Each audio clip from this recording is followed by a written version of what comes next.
साथियों, अब ये इलेक्शन तीर और शेर के दरमियान है और पाकिस्तान पीपल्स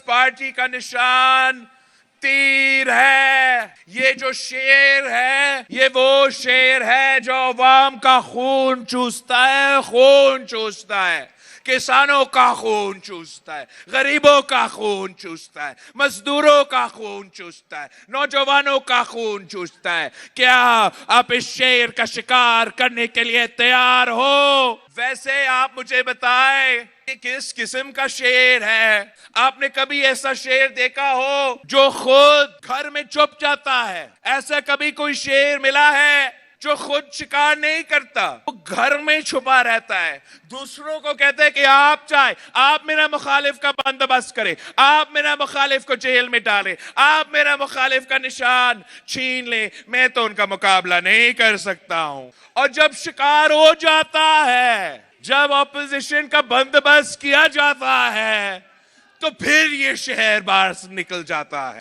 आज पहली दफा वो शेर नजर आया, पहली दफा वो शेर नजर आया। और कल इंशाअल्लाह ताला मैं वापस पंजाब जा रहा हूं और शेर का मुकाबला करने के लिए।